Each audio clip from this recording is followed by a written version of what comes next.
Warning, may cause extreme student engagement.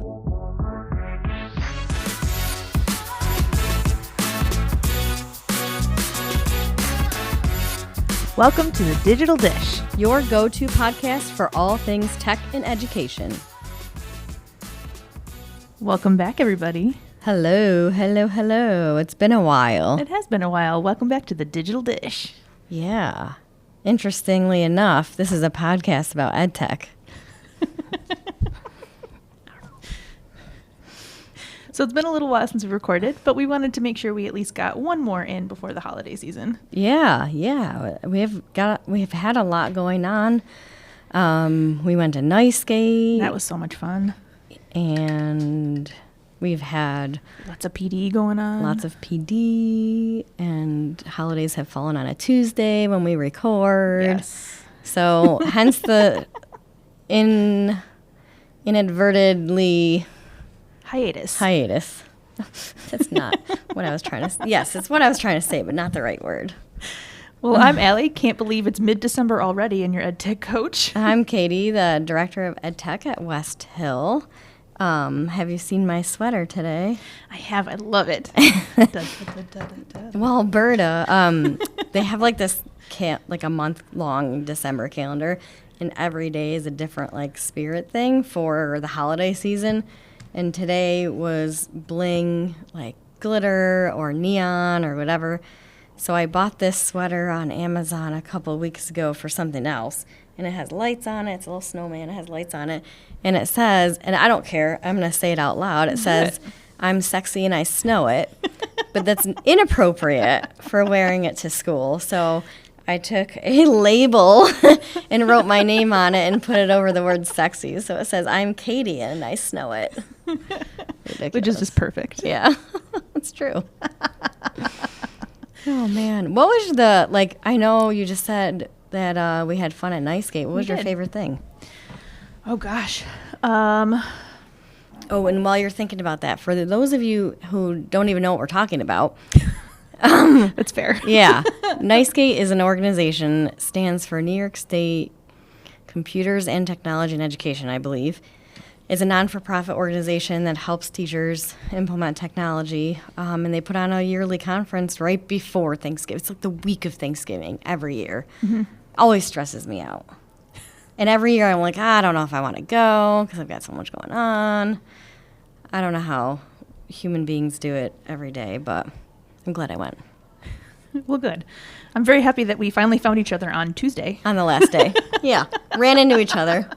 Just on accident. Mm-hmm. So this year was the 60th anniversary, correct? 60? I think that's next year. Is it? Is it this year? I thought it was this year. The big reveal. Oh, okay. I don't know. It was a big anniversary either way. So there was a lot of really great stuff going on. But my favorite part was I was able to see so many of our colleagues that I don't usually see. And we not only attended different sessions and there was a ton of sessions, like all from like the basics of Google to AI deep dives to how to be unplugged and still get computer science stuff in. It was really neat. And a lot of really gamey stuff for us, which is my forte. I am all in on that. Mm-hmm. But I also love being able to exchange ideas with all of our colleagues. And we have like a Padlet, so that way we can all like exchange like all sorts of stuff and put our slide decks in there for lots of information. Yeah, what about you? Kind of crowdsourcing the conference. Yeah, that's cool. It does say 60 years on the website. I am batting 1,000 today. Yeah, you really are. I am batting 1 out of 1,000 today. My favorite part is always the networking. And so the last year I met these two women DOTs from different parts of the state who were in this group called the Leaders, Technology Leaders. Wow. Yeah. And it, like at first, I'm not really a girly girl. We know this about me, and I hate baby showers and wedding showers and like. What? Would have never really, guessed. Yeah, I just like. It's my worst nightmare being stuck in a room full of women. I would have said that. Yeah, like I would say that even up to a year ago. But when I met these women, they were so much like me that I was like, okay, I can have women friends that do what I do. And it's not that frilly, girly, catty, like backstabbing kind of a feel. It's like we're all supporting each other. We're all super smart. We all own what we do and fight for our place in this world. So I was able to like develop that more with those ladies, and it's just so cool that we're developing this like network of people, of women specifically, that support each other and lift each other up and challenge each other. And I don't know. It's not anything that I've experienced in my past, I guess, as a teacher or, Well, right. Especially in the technology field. Like, Yeah. I'm usually the only woman in the room, or like one of the only women in the room. I taught elementary school, so I was one of many. Yeah. But Right. technology is definitely a different situation. Especially like in my role, because it's so technical, the majority of people that go into those fields historically have been men. So if you think about like an organization with techs who come and like fix your stuff, you think about a guy doing that. So whenever I'm involved in those meetings, or when we're talking to vendors, or we're getting training, my team is mostly men also. So I'm usually like the only woman in the room, and it always makes me feel like I have to prove myself. Not as much anymore in my 8th year as a DOT, but especially in the beginning, where I felt like people looked at me less than because I look young, and I'm short, and I'm a woman. That doesn't help any bias whatsoever. So it's really great to see how far we've come in this field, and especially right in my backyard. So it's really cool. Well, absolutely. And that's a great segue to, that's why we have the week of computer science, which we are currently sitting in. Oh, yeah. Woohoo. It's always my favorite Happy week. Computer Science Week. Happy Computer Yes. Science Week. Yeah. It's based off of Grace Hopper, who was one of the original computer coders back in World War II, Yeah. which that was unheard of. Right. She got denied from the Navy twice before she was like, I'm getting in, let's go. Mm-hmm. So, I like the attitude. absolutely. Absolutely. I love watching like some of her later in life, of course, interviews and stuff. She's so funny. Is she? Her and Katherine Johnson. Yeah, if you Oh. watch some of their interviews, they're so funny. Yeah, I haven't seen very many. That's so cool. All right, let's continue. Yeah. It was a weird segue. I Anyway, know. so Lost in thought here.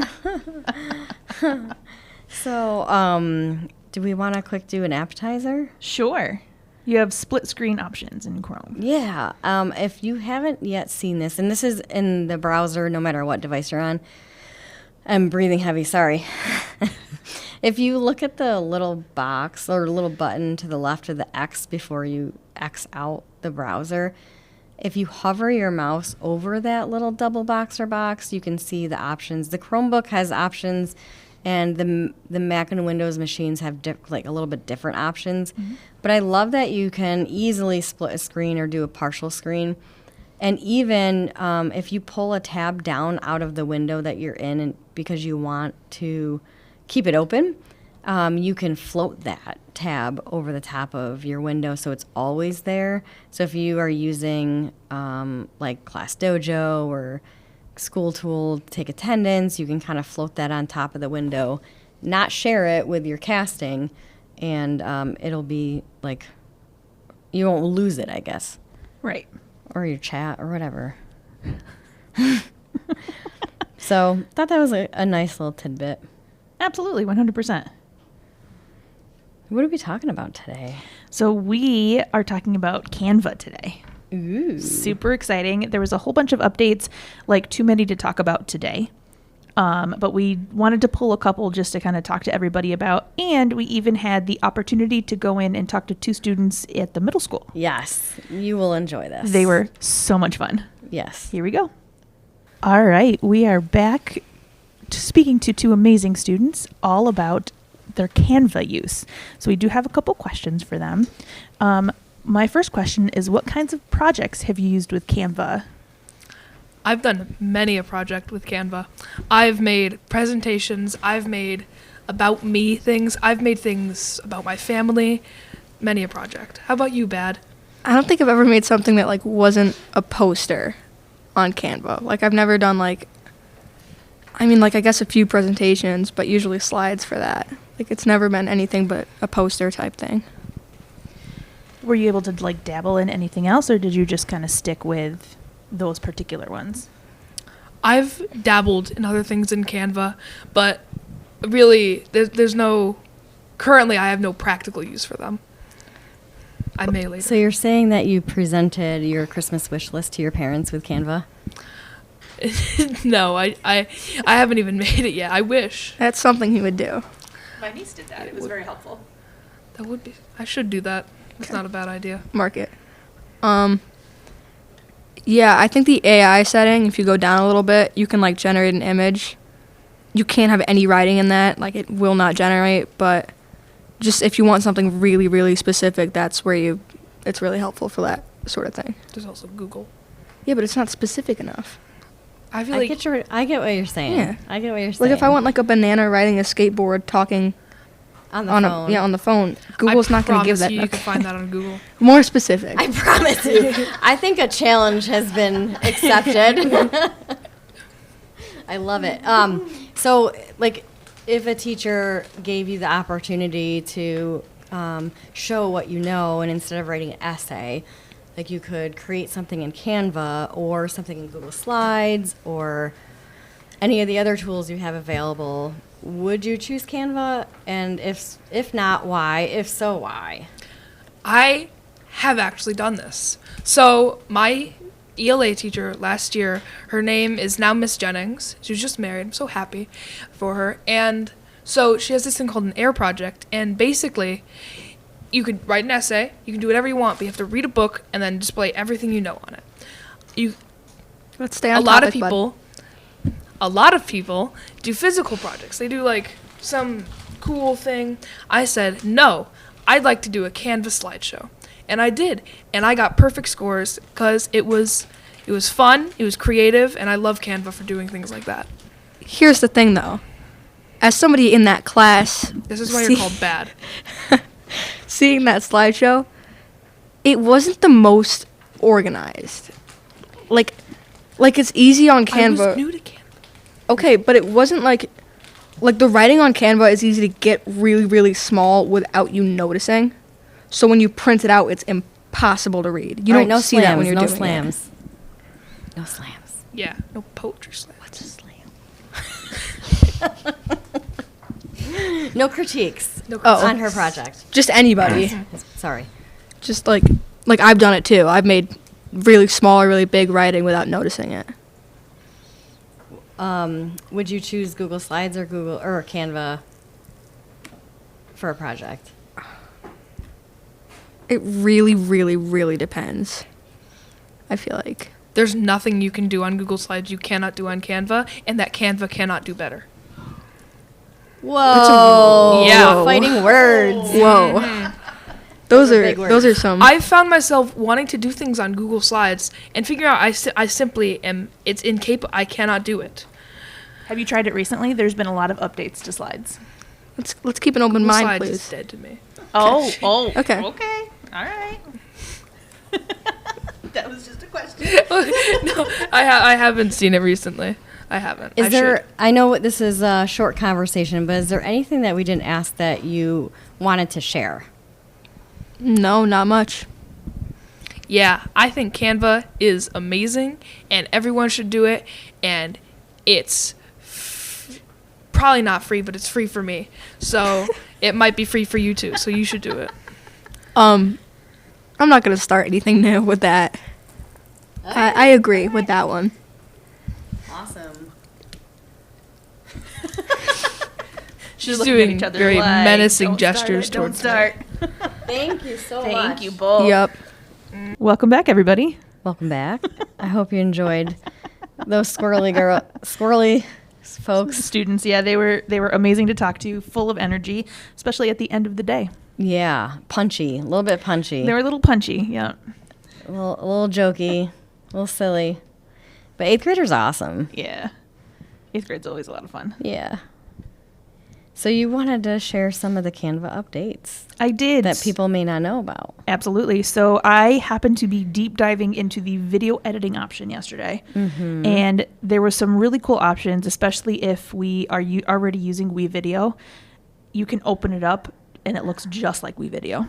Really? Do a lot of the same editing options, move things around, and you can take out the background, which I thought was super cool. So I was playing around with a video that we did for Nicole a couple weeks ago, and I took out the background of the really awful classroom that I was in. And I put a couple of elements like around me, so it made it look like at least fall and festive instead of a green background. Oh, that's It cool. was a lot of fun. I always struggled with video editing in Canva because I could never find the timeline. And I'm a WeVideo user from the past. Right. So it was always difficult. How do you show the timeline? So it's now just on the bottom. Like Oh. with the video editing part, it's just on the bottom now. Interesting. I'll have to check it out. Yes. That sounds much easier. When I opened it up, I was like, ooh, same thing. Awesome. Because I've used Yeah. WeVideo for years. So Yeah. Oh, I can't wait to check it out. it was really neat. And next week, sorry, did you want to go? No, go ahead. Next week, I get to go into a high school classroom and talk Canva with a whole bunch of high schoolers about dystopian society and putting it into things that look like a newspaper. Ooh, that sounds so like cool. formatting and pictures and all sorts of stuff like that. I'm So super is it for excited. a class project? It is. That's awesome. So instead of just a regular paper, they actually get to turn it into like a newspaper article. Yeah, that's so cool. I can't wait to see the finished products. I've been talking all day. And if you are a regular on this podcast, which there's probably only 3 of you. No more than that. We have quite a few listeners now. Regulars? I don't know. I don't know either. But you know that I mess up my words a lot. I wanted to share something cool that Nicole shared with me. So Nicole is our help desk person who is a TA. She's amazing. And she did a whole professional development workshop on our Superintendent's Day about Canva. And she's been like supporting teachers with using Canva with their students. So she helped a teacher create a math facts game with Pac-Man. And I guess she used Canva AI, and she had it create a Pac-Man game where you can use the arrow keys, and the little ghosts are following you and trying to get you, and you can get your little dots, and then you reach like a bigger dot, and it asks you a math fact. That's awesome. Yeah, I thought that was really cool that she did that. Way to bring in vintage video games. Yes, the old and the new together in love Canva it. AI. This doesn't really have anything to do with Canva AI, but it's similar. So if you ever use Canva AI, it's just like using Gemini with Canvas. So I've been using Gemini Canvas to help create an app for like IA, like after school hours signups. So it's very similar where you ask it to create you something and it does, and you can see the code, and it doesn't do everything you want it to do. So then you tell it to do more things. And then you just keep like iterating with the AI tool to make it better and better and better. And eventually you get to a point where you're like, all right, this looks good. So it's pretty cool. And it's really easy to use. Yeah. Especially if you're a little leery when it comes to like AI and bringing that in. It's a perfect way to do it. And is it available for students too? I feel like that's what the kids that we talked to earlier were talking about. But I didn't think I had that on for kids. We'll have to look at it. Yeah. Well, yeah. I mean, if it just sticks in Canva, It depends on if it's a third-party app. that's fair. Yeah. We'll take a peek and we'll let you guys know. Yeah. I don't think we have another episode coming up for quite some time. Probably not because it's the holiday season. Yeah. It's the holiday season. Da, da, da, da. So just a heads up that we do have the first Lego League competition for BOCES coming up in the first Saturday after we get back from holiday break. Not the Saturday before, but it's like the 10th. If anybody would like to volunteer, we do need volunteers. Yeah, it's on a come and see it. Saturday. It's All on a day. Saturday. All day. All day. but it's so much fun to see. Like we have 27 teams from around our region signed up to compete. It's always a lot of fun, a lot of energy, hot. Smelly? A little bit. But it's so for First Lego League, it's every year they come out with some kind of mission set for the students. And this year it is all about archaeology. And so the students have to make like an innovation project to help the archaeologists. And then they also have to, in conjunction to that, they have to create a robot to do all the 15 different mission sets. That's awesome. Or however ones that they choose. Yeah. In a number of minutes. So it's really cool to see like both ends of it. Yeah, that's awesome.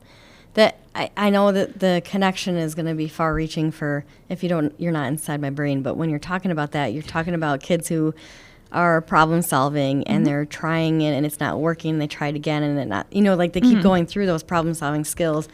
And I just shared an article with a group in one of the classes that I was helping out with, an article called "Is AI Making Us Stupider?" It's actually very interesting. I know, me too. I love it. And every single student in that class said that they agreed with the article. So I found that interesting, like kids are trying to always get around the hard ways, like trying to, not all kids, but a lot of kids do, right? Since the beginning of time. Right. We've copied things out of books and encyclopedias and Googled things. When Google first came out. Yeah, Wikipedia, copying, right? So I found it really interesting that the kids agreed with it, but every single one of them said that they have used it. And I wonder if that might change their frame of thinking when looking at AI and how they use it. And if they really do care, if they've got to go through the perseverance of reiterating and testing and failing and trying again, Right. Instead of, okay, let's find a way around, let's further our knowledge on this topic. Yeah. Instead. Yep. Yeah. Huh. I'm chewing on the ideas. I'm getting punchy. I'm tired. It's like that commercial where the guy's sitting in the meeting and his boss really likes the dogs, the bulldogs team, and he's like, "Barr!" Probably should have asked if I did the whatever bark at my boss. Yeah. Probably should have done that. That was me just now. Oh, we gotta go. Yep. All right, guys. So just as normal, you can find us and book time with us. Really, wherever. Yeah. We're on Spotify, YouTube, Apple Podcast, Facebook, Instagram. Yes. And we will be back probably maybe the 6th. I think so. I think that's when we have our next one booked. That might be pushing it because you know what? The final Bills game at Highmark Stadium is that weekend. Yeah, and I'm not going to be here on Monday. So the 6th might be pushing it. Maybe we'll push it to the afternoon. That might be a better option. All right. Thanks, guys. Yeah, thanks. Have a good one.